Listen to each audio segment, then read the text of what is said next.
Hello friends, ये dictation मासिक पत्रिका से ली गई है। डिक्टेशन की गति रहेगी 80 शब्द प्रति मिनट। डिक्टेशन शुरू होगी 5 सेकंड बाद। आतंकवाद एक ऐसी चुनौती है जिसने आधुनिक विश्व को गहरे तक प्रभावित किया है। यह किसी एक देश, धर्म या समुदाय तक सीमित नहीं है, बल्कि एक वैश्विक समस्या है जो मानव सभ्यता के लिए खतरा बन चुकी है। आतंकवाद का मूल उद्देश्य भय और अराजकता फैलाना है, जिससे समाज में अस्थिरता पैदा हो और लोगों के मन में असुरक्षा की भावना घर कर जाए। आतंकवाद को विभिन्न रूपों में देखा जा सकता है, जैसे कि राजनीतिक, धार्मिक, आर्थिक या वैचारिक। आतंकवादी समूह अपने उद्देश्यों की पूर्ति के लिए हिंसा का सहारा लेते हैं, जिसमें बम धमाके, अपहरण, हत्याएं और आत्मघाती हमले शामिल हैं। इन कृत्यों का शिकार अक्सर निर्दोष नागरिक होते हैं, जिनका आतंकवादियों के लक्ष्यों से कोई सीधा संबंध नहीं होता। आतंकवाद के पीछे के कारणों को समझना एक जटिल प्रक्रिया है। अक्सर यह देखा गया है कि गरीबी, अशिक्षा, सामाजिक असमानता, राजनीतिक असंतोष और धार्मिक कट्टरता इसके प्रमुख कारण बनते हैं। जब लोगों को लगता है कि उनकी शिकायतों का समाधान नहीं हो रहा है या उन्हें हाशिए पर धकेला जा रहा है, तो कुछ लोग चरमपंथी विचारधाराओं की ओर आकर्षित हो सकते हैं।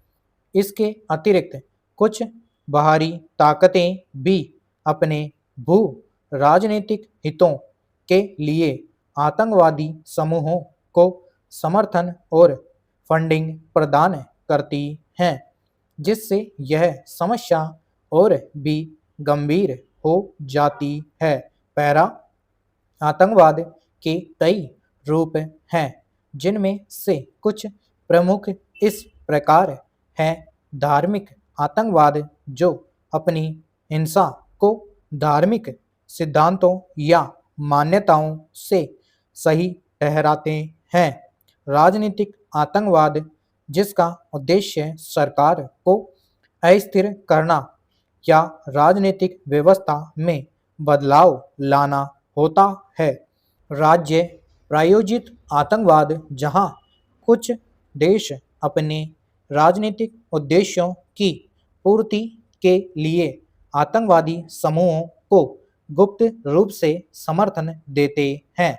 साइबर आतंकवाद, जिसमें कंप्यूटर नेटवर्क और सूचना प्रणालियों पर हमला कर बड़े पैमाने पर व्यवधान पैदा किया जाता है। और नार्को आतंकवाद, जहां आतंकवादी समूह अपने संचालन के लिए नशीले पदार्थों की तस्करी से प्राप्त धन का उपयोग करते हैं। आतंकवाद का प्रभाव बहुआयामी होता है। सबसे पहले यह मानव जीवन का बलिदान करता है और बड़े पैमाने पर शारीरिक और मनोवैज्ञानिक आघात पहुंचाता है। हमले में जीवित बचे लोग आजीवन शारीरिक असमताओं और मानसिक विकारों से जूझते हैं। दूसरा, यह आर्थिक विकास में बाधा डालता है। आतंकवादी हमलों से बुनियादी ढांचे को नुकसान होता है, विदेशी निवेश घटता है, पर्यटन उद्योग प्रभावित होता है और व्यापार में गिरावट आती है। सरकार को सुरक्षा पर अधिक खर्च करना पड़ता है, जिससे विकास कार्यों के लिए धन की कमी हो जाती है। तीसरा, यह सामाजिक ताने-बाने को कमज़ोर करता है। भय और अविश्वास का माहौल बनाता है, जिससे समुदायों के बीच दायरे पैदा होते हैं। चौथा, यह राजनीतिक अस्थिरता पैदा करता है और सरकारों पर दबाव डालता है। आतंकवाद एक ऐसी समस्या है जिससे कोई भी देश अकेले नहीं निपट सकता। इससे निपटने के लिए वैश्विक सहयोग और समन्वित प्रयासों की आवश्यकता है। अंतर्राष्ट्रीय समुदाय ने इस चुनौती का सामना करने के लिए कई कदम उठाए हैं। संयुक्त राष्ट्र और अन्य अंतर्राष्ट्रीय संगठनों ने आतंकवाद के खिलाफ कई संधियां और प्रस्ताव पारित किए हैं, जिनका उद्देश्य आतंकवादी कृत्यों को रोकना, अपराधियों को दंडित करना और अंतर्राष्ट्रीय सहयोग को बढ़ावा देना है। समाप्त।